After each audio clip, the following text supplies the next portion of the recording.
ये किस्सा डोडा का है।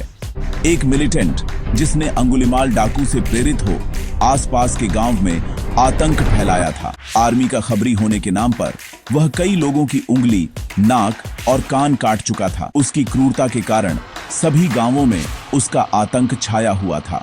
एक दिन जब मैं यूनिट मुख्यालय आया हुआ था तो सीओ ने तुरंत मुझे अपने ऑफिस बुलाया और गंभीर आवाज में कहा, तुम्हारी कंपनी की उग्रवादियों से मुठभेड़ हुई है, तुरंत अपनी कंपनी लौटो। मैंने अपने सूबेदार को वायरलेस पर संपर्क किया। साहब, क्या हुआ? मैंने पूछा। साहब, आपके जय और वीरू एक उग्रवादी को जिंदा पकड़ लाए हैं। मैंने कहा, वो उग्रवादी है या बकरी का बच्चा? मैंने कहा, मुझे उग्रवादी नहीं, उसका हथियार चाहिए। सूबेदार ने कहा, साहब, AK-47 हथियार भी है। मैंने हैरानी से पूछा, तो फिर जिंदा कैसे है? तभी वायरलेस पर एक धमाका हुआ। सहमी सी आवाज सुनाई दी, नहीं साहब, डेड है। जैसे ही मैं अपनी पोस्ट पर लौटा, हकीकत सामने आई।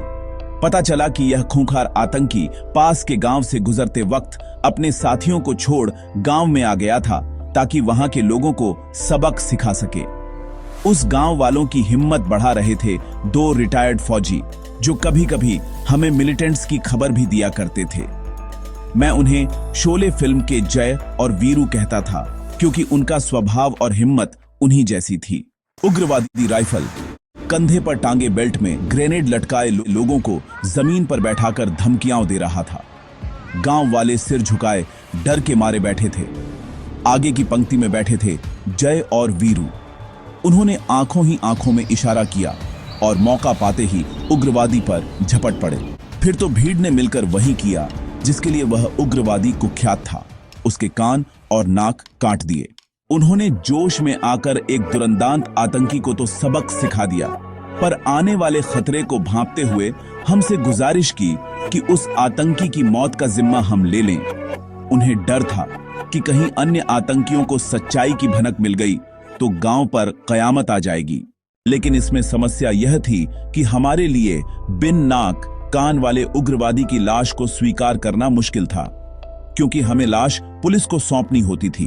मैंने उग्रवादी के नाक और कान मांगे तो वीरू ने बताया कि अब तक तो गांव वाले उन्हें ट्रॉफी बनाकर जश्न मना रहे होंगे। हमने तुरंत आतंकी के मिसिंग हिस्से पुर्जे वापस मंगाए, फिर उन्हें सही जगह सिलाई किया। तब कहीं जाकर उस उग्रवादी की लाश पुलिस को सौंप पाए। उस दिन मुझे एहसास हुआ कि आर्मी के सर्जिकल ऑपरेशंस में कभी-कभी डॉक्टर वाली सर्जरी भी करनी पड़ सकती है।